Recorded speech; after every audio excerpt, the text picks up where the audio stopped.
করে এই যে ভারতের একটা ভিডিও, যেখানে নাকি একটা মেয়ে, হিন্দু মেয়ে, সে একটা মুমিন মুসলমান এক বান্দার মানে মুসলমানের সাক্ষাৎকার নিচ্ছে, এবং এই সাক্ষাৎকারের ব্যাপারটা যদিও হিন্দি ভাষায় নিচ্ছে, এবং হিন্দি ভাষা আমি তেমন আসলে বুঝিও না, বাট ওই যেখানে এই ভিডিওটা প্রকাশ করছে সেখানে আবার যে বাংলা করে দিয়েছে বস্তুত এখানে কি কথাবার্তা হচ্ছিল।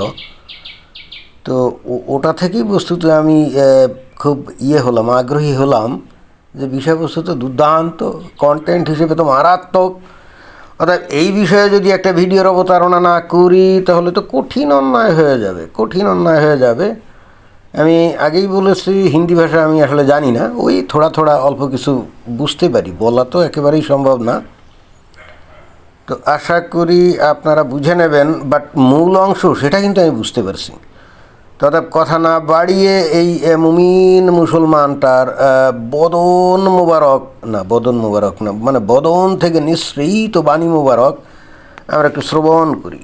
मैं हिंदू हूँ, ठीक है, मुसलमान है तो हमारी बहन जैसी है ना, बहन जैसी तो हूँ, लेकिन जब मेरी प्रार्थना যেটুকু বুঝলাম সেটা হলো যে এই মেয়েটা পরিচয় দিল যে আমি হলাম হিন্দু। তো তখন ওই মুমিন বান্দা বলল যে মেরে বাহেন, মানে বোন আর কি, এরকম এটাই মনে হয় বলছে নাকি, যদিও ধর্মীয়ভাবে সে সঠিক বলে নাই। এবং তার চেহারা ছবি দেখে কিন্তু এটা মনে হয় না যে ইসলাম সম্পর্কে গভীর জ্ঞান রাখে, কোরআন হাদিস পড়ছে। সে যতটুকু ইসলাম জানে যে হুজুরদের কাছ থেকেই জানে, কিন্তু অ্যাটলিস্ট উপরে উপরে এই হিন্দু মহিলাকে যদি বহেন না বলে তাহলে তো বিপদ। মনে হয় যে তার হুজুর এরকম শিখিয়ে দিয়েছে যে উপরে উপরে এখন বলতে হবে, উপায় নাই, মুসলমানরা যেহেতু সংখ্যালঘিষ্ঠ। তো তারপর की जगह खोलती है तो आपको दिक्कत होती है मंदिर खोलने से, ठीक है? ये कैसा भाई बहन का नाता हुआ? नहीं, हम तो एक बात सर दीदी, हम तो मुसलमान, हमने अल्लाह को चुमा। हाँ, এখানে আসলে কি বললো এটা কিন্তু বুঝতে পারি নাই। তবে যতটুকু মনে হলো এই মহিলা বলছে যে আমরা তো হিন্দু, আর আমরা যখন মন্দির খুলি এবং মন্দিরে যাই তখন কি আমাকে তখন তোমার বোন মনে হয় কি না, মানে এই ধরনের কোনো কিছু মনে হয় বললো।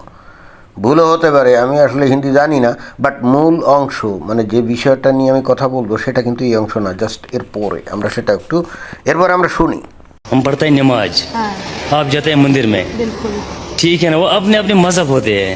इसीलिए मैं बोल रहा हूँ, यहाँ उन्होंने खोला शराब का दुकान, वो अल्लाह की कसम उसने अच्छा नहीं किया। मंदिर का এই অংশটুকুতে, হ্যাঁ এই অংশটুকুতে আমি যতটুকু বুঝতে পারলাম, মুমিন বান্দা বলল যে আপনারা যখন মন্দির খোলেন সেখানে থাকেন, পুজো টুজো দেন এরকম। তো তখন যদি মসজিদ থেকে কোনো আজান টাজান হয় বা কোনো মানে নামাজের ডাক আসে তখন আপনাদের কোনো সমস্যা হয় না, আপনাদের কোনো সমস্যা হয় না। অর্থাৎ হিন্দুরা যখন পুজো দিতে থাকবে তখন মুসলমানরা তাদের ধর্মীয় কোনো কিছু করলে তখন কিন্তু হিন্দুদের কোনো সমস্যা হয় না বলে এই মুমিন বান্দা অভিমত প্রকাশ করলো, বা এটাই তার ধারণা। বাট ঘটনা অন্য জায়গায়, এবং এইবারে সে যেটা নিয়ে আমি আসলে ভিডিও করতে যাচ্ছি সেই গুরুত্বপূর্ণ বয়ান কিন্তু সে এখনই দিবে, আমরা খুবই মনোযোগ দিয়ে শুনি। बोला तो वो तो उस पे क्या दिक्कत है? ना वो भी खराब, वो भी अच्छी नहीं है। हम मुसलमान हैं, सुबह जाएंगे, जाता है मिसाल मस्जिद में जाएंगे, वहाँ हो गए पूजा पाठ, आप लोग जो करते हैं पूजा पाठ, उससे हमको होता है प्रॉब्लम होता है, वो बहुत प्रॉब्लम होता है।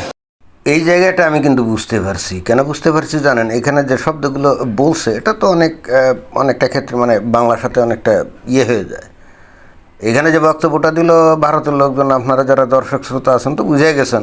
আসলে তাকে প্রশ্ন করা হলো যে ঠিক আছে, ভালো কথা, আমরা তো হিন্দুরা পূজা অর্চনা দিলে দেওয়ার সময় তোমরা যদি আজান টাজান বা কোনো কিছু করো তাতে আমাদের তো অসুবিধা হয় না, বাট তোমাদের কেমন লাগে, মানে তোমরা যখন নামাজ টামাজ পড়ো বা তোমাদের ধর্মীয় কাজ করো, তো আমরা যদি পূজা টুজা দেই তাহলে তোমাদের কেমন লাগে? তখন কিন্তু এই লোকটা একেবারে পরিষ্কারভাবে, একেবারে সহজ সরল হৃদয়, চালাক চতুর না তো, দেখে তো মনে হয় যে গাঁও গ্রামের কোনো একজন মানুষ, খুব বেশি লেখাপড়া টোটা করে নাই, সহজ সরল, যে কারণে বস্তুত সে ওই হুজুরদের কাছ থেকে যে ইসলাম শিখছে পরিষ্কার করে বলে দিল, বলল যে আমাদের নামাজের সময় বা আমাদের ধর্মীয় কাজের সময় তোমরা যদি পুজো টুজো করো তাতে আমাদের বহুত খারাপ লাগে এবং বহুত সমস্যা হয়। তখন এই সাক্ষাৎকার নেওয়া মানে ইন্টারভিউ নেওয়া মেয়েটা সে আবার পাল্টা জিজ্ঞেস করলো বহুত খারাপ লাগতে হয় না কি জানি, এরকম বহুত প্রবলেম হয়। তো তখন ও কিন্তু বলে হ্যাঁ খুব সমস্যা হয়, খুব সমস্যা হয়। কি অদ্ভুত জিনিস না? হিন্দুদের কোনো সমস্যা হয় না তাদের পূজা অর্চনার সময় যদি ওই মুসলমানরা তাদের ধর্মীয় কাজ করে, যেমন আজান দেয় বা নামাজ পড়ে, তাতে কিন্তু হিন্দুদের সমস্যা হয় না, এবং সেটা সে নিজেও মানলো। বাট সে বলল যে আমাদের তো সমস্যা হয়, হিন্দুদের সমস্যা না হলেও আমাদের তো সমস্যা হয়। আমরা যখন নামাজ পড়ি বা আজান দেই, তখন যদি আশেপাশে হিন্দুরা তাদের মন্দিরে পূজা টুজা দেয়, এটাতে তো আমাদের সমস্যা হয়। বুঝছেন, একেবারে ক্লিয়ার কাট। এ যদি চালাক চতুর হতো তাহলে এই বিষয়টা এইভাবে বলতো না, কারণ এ বুঝতেই পারছে না যে এইটা একটা ভয়ঙ্কর রকম একটা সাম্প্রদায়িক বক্তব্য, এবং একটা ধর্মনিরপেক্ষ গণতান্ত্রিক সমাজে এই ধরনের কথা বলা যায় না। এই ব্যাপারে তার কোনো আইডিয়া নেই, কারণ তার দেখে তো মনে হচ্ছে না যে শিক্ষিত, মনে হচ্ছে যে শ্রমিক শ্রেণীর বা কৃষক শ্রেণীর কোনো লোক, এবং লেখাপড়া খুব বেশি করে নাই। তবে জন্মসূত্রে ইসলাম ধর্ম পেয়েছে, সেই সূত্রে সে মসজিদে নামাজ পড়তে যায়। তো সেখানে নিশ্চয়ই এ যে কথাগুলো বললো এটা কিন্তু এর কথা না, খেয়াল করতে হবে। অর্থাৎ এ যে কথাগুলো বললো, যেহেতু ও চেহারা দেখি মনে হচ্ছে বেশি লেখাপড়া করে নাই, তাহলে ও কোরআন হাদিস ও চর্চার তো প্রশ্নই ওঠে না। ও জীবনে কোরআন খুলছে তাও মনে হয় না। হয়তো ওই সূরা কারাত যেটা শিখে নামাজ পড়তে হয় ওইটুকু হয়তো শিখছে, এর বাইরে আর যায় নাই। তাহলে বাকি এখানে যে কথাগুলো বললো এ সেই কোথা থেকে বলছে বলেন? এইগুলো শিখছে মসজিদ থেকে।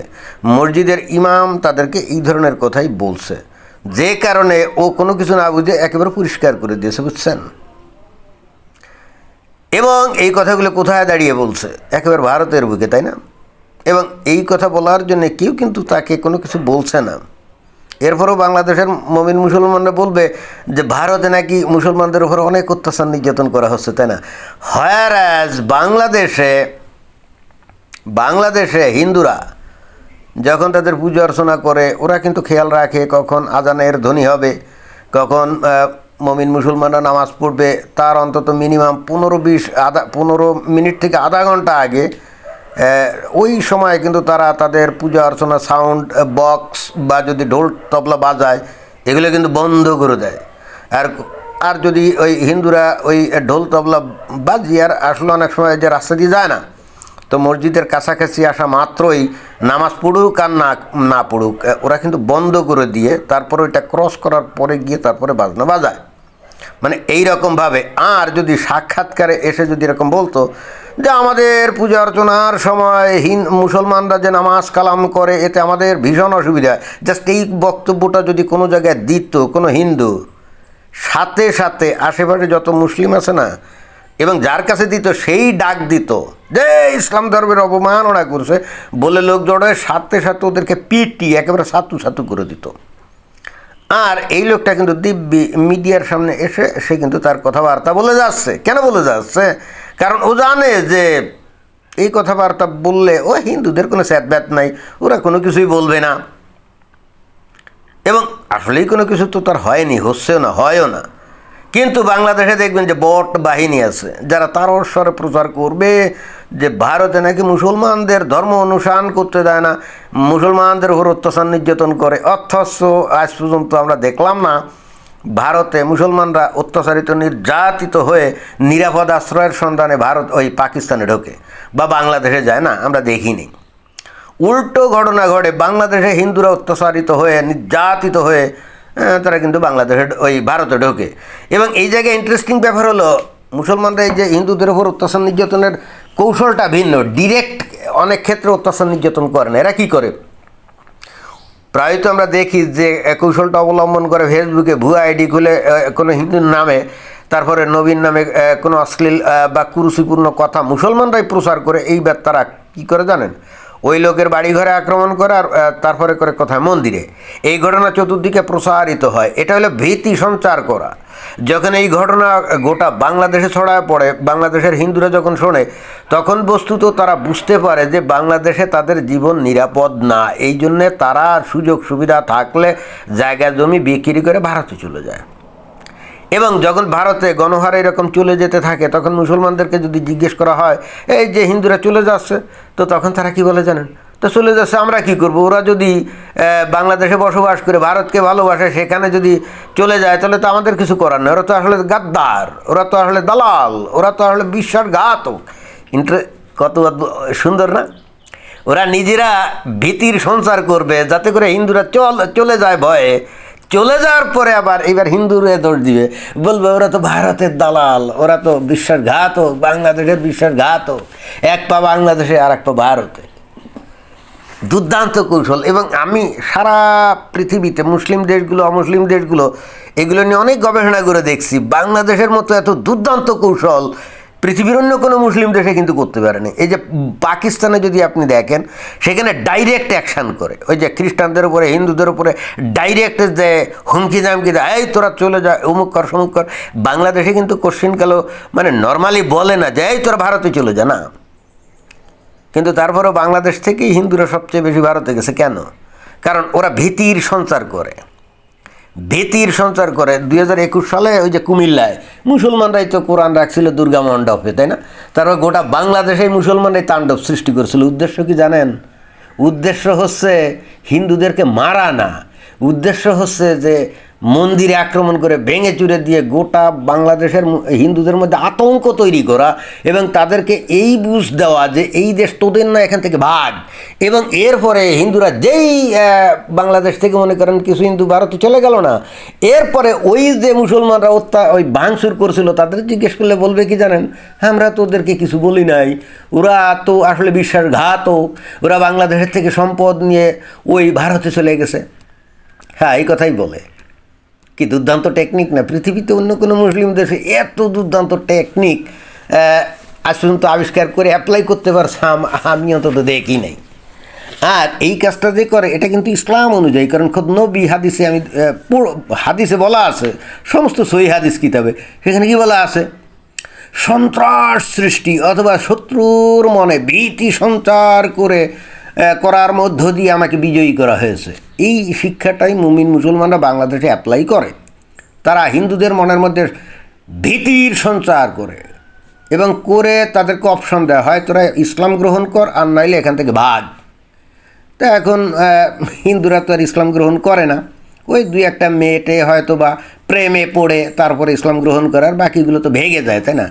আর এখন তো ইসলাম গ্রহণ করার সুযোগই নাই, কারণ আগে তো ইসলাম সম্পর্কে কেউ জানতো না, না জেনে হিন্দুদের মধ্যে জাতপাত, নিচু জাত, উঁচু জাত, এর ফলে যে হিন্দুদের মধ্যে যে বৈষম্য ছিল, ঘৃণা ছিল, এইগুলোর কারণে অনেক নিম্নবর্ণের হিন্দুরা কিন্তু ইসলাম গ্রহণ করতো। দেখতো যে মসজিদে যখন নামাজ পড়ে সেখানে রাজা প্রজা কেউ মানে সবাই সমান, সেখানে কারোর মধ্যে কোনো তফাৎ নাই, এবং ওই ইসলাম সম্পর্কে মিষ্টি মধুর কথা বলতো, ইসলাম সম্পর্কে মিষ্টি মধুর কথা বলতো, সুগার কোটিং কথাবার্তা বলতো। কুরআন হাদিসে কী লেখা আছে এগুলো তো মুসলমানরাও বলতো না, আর হিন্দুরা এগুলো পড়ে দেখতো না। কিন্তু এখন ইন্টারনেটের কল্যাণে, অনলাইনের কল্যাণে ইসলামের মধ্যে কী জিনিস আছে এগুলো তো আস্তে আস্তে মানুষ জেনে গেছে, তাই না? হিন্দুরাও তো জেনে গেছে। তো এরপরও হিন্দুরা এখন তাদের মধ্যে যদি জাতপাত প্রথা থাকেও, তারা দেখছে ওরে বাবা আমাদেরটার মধ্যে জাতপাত আছে, এটা অবশ্যই খারাপ, কিন্তু ইসলামের মধ্যে যা আছে এটা তো আমাদের হিন্দু ধর্মের মানে সনাতন ধর্মের থেকে আরও 10 গুণ বেশি মানে খারাপ। হিন্দুরা বস্তুত এরকমই মনে করে। তো আমি কি ওই তপ্ত কড়াই থেকে কি এখন জ্বলন্ত আগুনে ঝাঁপ দেবো নাকি? এই কারণে আসলে গ্রহণ করে না। কিন্তু অতীতে তো আর জানতো না, অতীতে ইন্টারনেট ছিল না, তখন অনেক ইসলাম ধর্ম গ্রহণ করতো। তো যাই হোক, আসলে আপনারা বুঝলেন যে খোদ ভারতে বসবাসকারী মুসলমানরা কী ধরনের ধ্যান ধারণা পোষণ করে। এখানে হিন্দুদের দুর্বলতাটা কোথায় জানেন? তারা মানে এই গণতন্ত্র এবং বাক স্বাধীনতার সুযোগে ইসলাম ধর্মের এই বিতর্কার বিষয়গুলো প্রকাশ করে না, এবং প্রকাশ করলে তারা মনে করে যে তারা বোধহয় সাম্প্রদায়িকতা ছড়াচ্ছে তমুক ছড়াচ্ছে। বাট মুসলমানরা কিন্তু কোনো কেয়ার করে না, তারা কিন্তু হিন্দু ধর্মের ব্যাপারে চাচাচলা সমালোচনা করে, এবং হিন্দু ধর্মের ভিতরে যে কী কদর্যতা আছে, কলুষতা আছে, এই যে যুগের পর যুগ ধরে এই ডাক্তার জাকির নায়েক করে গেছে না, খোদ বোম্বে বসে টেলিভিশন চ্যানেল খুলে বছরের পর বছর করে গেছে, হিন্দুদের কিন্তু কোনো ঠনক নড়েনি। ইন্টারেস্টিং ব্যাপার, তাই না? বাট পাল্টা হিন্দুরা কি আজ পর্যন্ত ইসলাম সম্পর্কে এমন ধরনের কোনো চ্যানেল খুলে এগুলো প্রচার করছে আজ পর্যন্ত? না। সাম্প্রতিককালে এসে কিছু কিছু লোকজন হয়তো ইউটিউব চালু করে ব্যক্তিগত উদ্যোগী করে, কিন্তু আজ পর্যন্ত হিন্দুরা এই সাহসটা দেখাতেই পারলো না। এটা আসলে তাদের কাপুরুষতা নাকি ভীরুতা নাকি হীনমন্যতা দেখেন এইগুলা আবার দেখবেন যে ওই বলিউডের পিছনে কোটি কোটি টাকা উড়াবে, ক্রিকেটের পিছনে কোটি কোটি টাকা উড়াবে, মদ মাগিবাজের পিছনে কোটি কোটি টাকা উড়াবে, কিন্তু তাদের সমাজটা রক্ষার জন্য যে কাজটা করা দরকার, যে আইডিওলজির এগেনস্টে ফাইট করা দরকার, সেখানে একটা টাকা ইনভেস্ট করে না, নট এ সিঙ্গেল পেনি। তো এটাই ছিল বক্তব্য। ধন্যবাদ।